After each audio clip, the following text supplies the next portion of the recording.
Praise the lord. Good morning. ప్రభువైన యేసుక్రీస్తు శుభనామంలో మీ అందరికీ వందనములు. ఎలా ఉన్నారండి? అందరూ బాగున్నారా? దేవుని మహాకృపను బట్టి మీరందరూ క్షేమంగా ఉండాలని అనుదినం దేవుడి సన్నిధిలో ప్రార్థన చేస్తున్నాను. ఈ దిన వాగ్దానం కొరకు మన హృదయాల్ని సిద్ధపరచుకుందాం. దేవుడి సన్నిధిలో చిన్న ప్రార్థన చేసుకుందామా? మమ్మల్ని ఎంతో మిక్కిలిగా ప్రేమించినటువంటి మా ప్రియ పరలోకమందున తండ్రి, నీ ఘనమైన శ్రేష్టమైన నామాన్ని బట్టి మీకు వందనాలు ప్రభువా.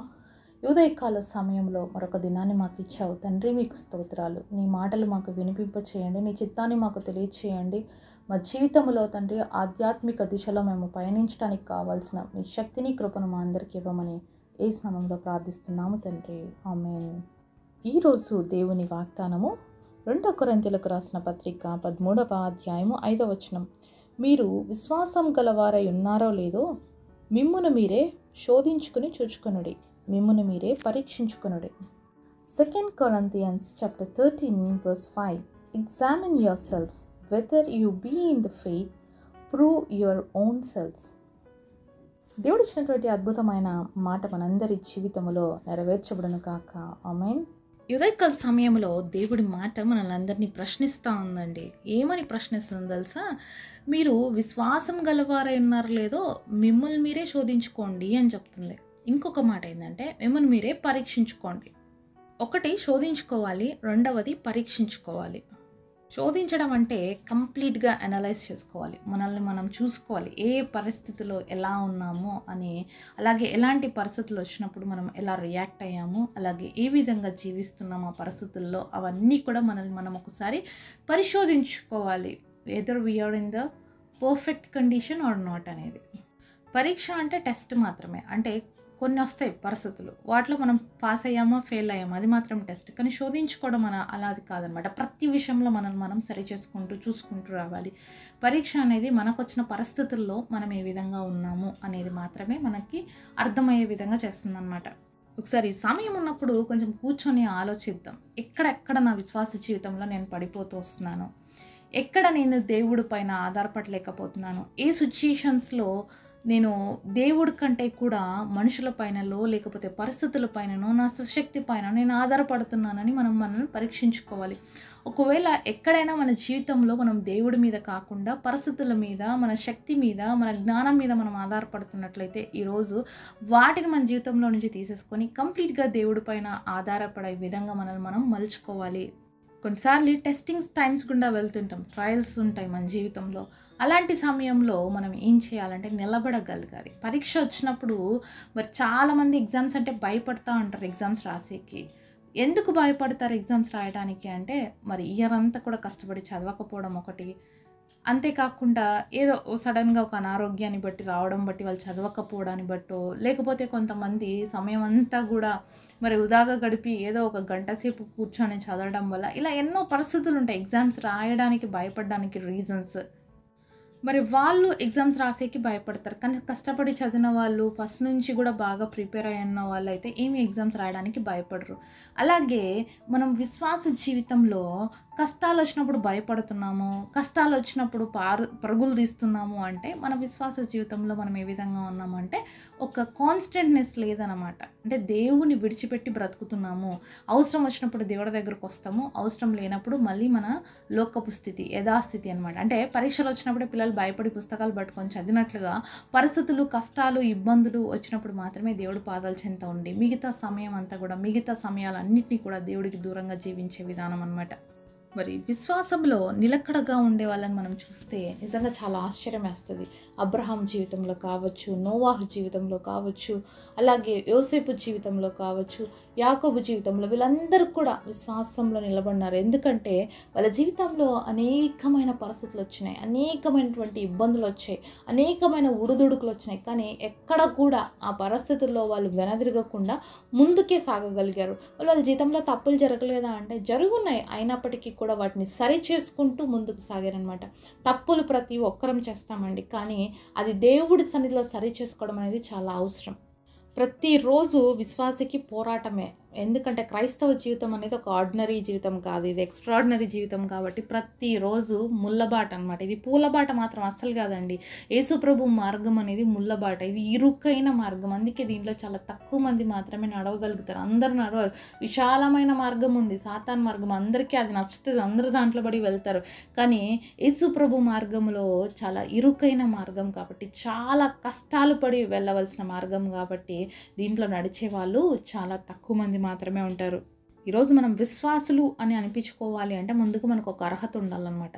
మరి చూసి నమ్మటం కంటే చూడక నమ్మిన వారు ధన్యులని దేవుడు వాక్యం సెలవిస్తుంది. ఈ విధంగా దేవుడు తోమాతో చెప్పాడు. ఆ మాటను మనం గుర్తు చేసుకున్నట్లయితే ఈరోజు అనేకమైన పరిస్థితులు మన ముందున్నాయి. అయినప్పటికీ మనకు ఒక విశ్వాసం ఉంది. తప్పకుండా దేవుడు చేస్తాడు. ఏదో ఒక రోజు దేవుడు కార్యం నేను చూడగలుగుతాను. ఇది విశ్వాసం యొక్క నమ్మకం. కానీ మనలో ఆ విశ్వాసం లేకపోతే ఏ విధంగా ఉంటుందంటే, ఏమో దేవుడు చేస్తాడో చేయడో, నా పరిస్థితి ఇలానే ఉండిపోతుందేమో, నేను ఇంతేనేమో, ఇలాంటి ఆలోచనలు మనలో వచ్చాయి అంటే మనం అవిశ్వాస లిస్టులో ఉన్నాం. కానీ పరిస్థితులు ఎంత కష్టంగా ఉన్నా, పరిస్థితులు ఎంత ఇబ్బందికరంగా ఉన్నా, ఈ పరిస్థితుల్లో దేవుడు నన్ను కాపాడుతాడు అన్న విశ్వాసం మనలో ఉంటే నిజమైన విశ్వాసులము. ఒకసారంట ఒక గ్రామంలో పాస్టర్ ఫాస్టింగ్ ప్రేయర్ పెట్టినట్ట. ఎందుకు ఫాస్టింగ్ ప్రేయర్ పెట్టారంటే వర్షం పడక చాలా రోజులు అయిపోయింది, కరువు వచ్చేస్తుంది వాళ్ళ ప్రాంతంలోకి. సో మనం ఫాస్టింగ్ ఉండి ప్రేయర్ చేద్దాం వర్షం కోసం అని చెప్తే నెక్స్ట్ డే అన్ని ఫ్యామిలీస్ కూడా రెడీ అయిపోయినాయి అనమాట. అంటే ఫాస్టింగ్ ప్రేయర్ వెళ్ళడానికి. అయితే ఒక ఫ్యామిలీలో ఒక చిన్న బిడ్డ ఏం చేస్తుందంటే, టైం అయిపోయింది అందరూ ప్రేయర్కి వెళ్ళిపోతున్నారు కానీ ఈ బిడ్డ మాత్రం కదలట్లేదు అనమాట. ఏదో వెతుకుతా ఉంది. చాలాసేపు నుంచి వాళ్ళ అమ్మ అడుగుతుంది, వాళ్ళ నాన్న పిలుస్తున్నాడు, పలకట్లేదు. ఇంక వాళ్ళ తాతయ్య అంటున్నాడు, ఏంటమ్మా ఏంది వెతుకుతున్నావు, రా జల్దీ టైం అయిపోతుంది అంటే, ఉండు తాతయ్య నేను అంబ్రెల్లా కోసం వెతుకుతున్నాను అని అంటే, వాళ్ళ తాతయ్య అంటాడు, అంబ్రెల్లా ఎందుకమ్మా అంటే, మనం ఫాస్టింగ్ ప్రేయర్కి వెళ్తున్నాం కదా తాతయ్య అందుకని అంటే, ఫాస్టింగ్ ప్రేయర్కి వెళ్తే అంబ్రెల్లా ఎందుకమ్మా అంటే, ఫాస్టింగ్ ప్రేయర్కి ఎందుకు వెళ్తున్నాం తాతయ్య అంటే, ప్రేయర్ చేయడానికి. దేనికోసం ప్రేయర్ చేయబోతున్నాం ఈరోజు మనం అంటే, వర్షం రావడానికి. మరి వర్షం రావడం కోసం ప్రార్థన చేస్తామని చెప్తున్నాం కదా, మళ్ళీ వర్షం వస్తే తడిచిపోతాం కదా తాతయ్య, అందుకని నేను అంబ్రెల్లా తీసుకొని వస్తున్నానని చెప్తుందంట ఆ చిన్న బిడ్డ. అందరు ఫాస్టింగ్ ప్రేయర్కి వెళ్తున్నారు కానీ ఎవరు కూడా అవిశ్వాసంతో ఆ చిన్న బిడ్డలాగా అంబ్రెల్లాస్ క్యారీ చేయటం లేదు. కానీ ఒక చిన్న బిడ్డలో ఉన్న విశ్వాసం చూద్దాం. అంటే ఖచ్చితంగా దేవుడు ప్రార్థన ఆలకిస్తాడు, వర్షం ఇస్తాడు అనే నమ్మకంతో తన అంబ్రెల్లా క్యారీ చేయాలని ఆశపడింది. నిజంగా చాలాసార్లు మనలో ఈ విశ్వాసం తక్కువైపోతుంది. చాలాసార్లు ఇలాంటి విశ్వాసం మన జీవితాల్లో లేదు. ఏదో ప్రేయర్ చేయాలి కాబట్టి చేస్తాం, దానికి జవాబు వస్తుందా లేదా అనేది కూడా చాలాసార్లు మన దగ్గర కన్ఫర్మేషన్ ఉంటుంది. చాలా డౌటెడ్గా ఉంటాం. కానీ చిన్నపిల్లల విశ్వాసం చాలా గొప్పదనమాట. మరి ఆ చిన్న బిడ్డను చూసి మనం నేర్చుకోవాలి, అలాంటి విశ్వాసం కలిగి ఉండాలి. అందుకనే దేవుడు చిన్నపిల్లలదే పరలోక రాజ్యం అన్నారు. వాళ్ళు చాలా అమాయకంగా ఉంటారు. వాళ్ళని దేవుడు ఏదడిగినా మాకు ఇస్తాడు అన్న నమ్మకం ఉంటుంది. అందుకనే మీరు కూడా చిన్నపిల్లల్ని పోలి ఉండండి అని దేవుడు వాక్యం సెలవిస్తుంది. కాబట్టి మనం కూడా ఇలాంటి చిన్నపిల్లల మనస్తత్వాన్ని కలిగి దేవుడి పైన ఆధారపడినప్పుడు విశ్వాస నేత్రాలు అనేవి మనకు కూడా తెరవబడతాయి. అనేకమైన అద్భుతాలు మనం చూడగలుగుతాం. పెద్దవాళ్ళందరికీ కూడా విశ్వాసం లేదు, ప్రేయర్కి వెళ్తున్నారు కానీ ఎవరు రెడీ చేసుకోవట్లేదు. కానీ చిన్న బిడ్డ మాత్రం రెడీ చేసుకుంటుంది. అంతే కదండి. మనం కూడా చాలాసార్లు సిద్ధపాటు ఉండదు అనమాట. ప్రార్థన చేస్తాం కానీ సిద్ధపాటు ఉండదు. కాబట్టి మన జీవితాల్లో ఇది నేర్చుకోవాలి. అదే పరిశోధించుకోమని దేవుడు ఈరోజు చెప్తున్నాడు. నిజంగా నీలో విశ్వాసం ఉంటే నువ్వు సిద్ధపాటు కలిగి ఉంటావు. నిజంగా నువ్వు విశ్వాసం కలిగి ఉంటే నువ్వు ఎగ్జామిన్ చేసుకో. ఎగ్జామ్స్ వచ్చినప్పుడు నీ పరిస్థితిలో ఎలాగున్నావు నిన్ను నువ్వు పరీక్షించుకో అని దేవుడు చెప్తున్నాడు అనమాట. ఈరోజు ఎక్కడెక్కడ మనం పరీక్షించుకోవాల్సిన పరిస్థితులు ఉన్నాయి మన జీవితాల్లో. చాలాసార్లు ఫెయిల్ అయిపోతున్నాం ఆ పరిస్థితుల్లో, అందుకని నిలబడలేకపోతున్నాం. దేవుడు కార్యాలు చూడలేకపోతున్నాం అనేకసార్లు మన జీవితాల్లో. కాబట్టి ఎక్కడ ఫెయిల్ అయిపోతున్నాం ఈరోజు, ఎక్కడ మన విశ్వాస జీవితంలో వెనకబడి ఉన్నాము, ఎక్కడ దేవుడి పైన ఆధారపడట్లేదు, ఈ అంశాన్ని మనం పరీక్షించుకోమని దేవుడు చెప్తున్నాడు. ఎందుకంటే మన దేవుడు విశ్వాసమునకు కర్త అయి ఉన్నాడు, దాన్ని కొనసాగించే దేవుడు అయి ఉన్నాడు. విశ్వాసము కలిగి ఆయన సన్నిధిలో ప్రార్థన చేసినప్పుడు అద్భుతాలు మన జీవితంలో ఖచ్చితంగా రిసీవ్ చేసుకుంటాం. కానీ అదే విశ్వాసం మనలో లేకపోతే నువ్వు ఎంతసేపు ప్రార్థన చేసినా, ఎంతసేపు దేవుడి దగ్గర గోజాడినా కూడా దాని ఫలితం అనేది మనం పొందుకోలేమన్నమాట. విశ్వాస పరీక్ష అనేది ఒక రోజు 2 రోజుల్లో ముగిసేది కాదండి. ఇది జీవిత కాలం ఉండే పరీక్ష. ప్రతిరోజు విశ్వాసకు ఒక పరీక్షనే జీవితంలో. ప్రతిదీ కూడా ఎదుర్కొంటూ నిలబడాలి. అప్పుడే మన విశ్వాస జీవితంలో మనం స్థిరంగా ఉండగలుగుతాము. అంతేకాకుండా దేవుడు ఆశించిన స్థాయికి ఎదగలుగుతాము. అంతేకాకుండా దేవుడు మనల్ని హెచ్చించవలసిన స్థితిలోకి మనం రీచ్ అవ్వగలుగుతాము. ఉన్నతమైనటువంటి స్థితులలో ఉండగలుగుతాము. సో ఈరోజు మనల్ని మనం దేవుడి సన్నిధిలో పరీక్షించుకుందామండి. విశ్వాసంలో ఎక్కడ వెనకబడిపోయినాము, ఎక్కడ నా జీవితంలో పరీక్షలు వస్తున్నప్పుడు నేను ఫెయిల్ అయిపోతున్నాను, ఇంకా నేను పరీక్షించుకోవాల్సినవి ఏంటి నా జీవితంలో? ఈ 3 అంశాలు మనం దేవుడి సన్నిధిలో పరీక్షించుకుందాం, సరి చేసుకుందాం.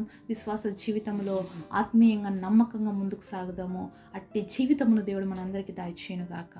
పరిశుద్ధుడైన మా తండ్రి, మాతో మాట్లాడిన ప్రతి మాట కొరకు మీకు వందనాలు తండ్రి. విశ్వాస జీవితంలో మేము ఈరోజు ఏ విధంగా ఉంటున్నాం మమ్మల్ని పరీక్షించుకోమన్నారు తండ్రి. చాలాసార్లు మా జీవితంలో మేము పడిపోయాము, విశ్వాసంలో వెనదిరిగిపోయినాం తండ్రి. ఆ చిన్న బిడ్డకున్న ఆ గొప్ప విశ్వాసం మా అందరి హృదయాల్లో కూడా దయచేయండి. ఆ విధంగా సంపూర్ణంగా నీ పైన ఆధారపడి చిన్నపిల్లల మనసును కలిగి విశ్వాసముతో ప్రభువా నిన్ను నమ్ముకొని ముందుకు సాగడానికి, మీరు చేసే అద్భుతాలు రిసీవ్ చేసుకోవడానికి కృపనివ్వమని యేసు నామములో ప్రార్థిస్తున్నాము తండ్రి. ఆమేన్.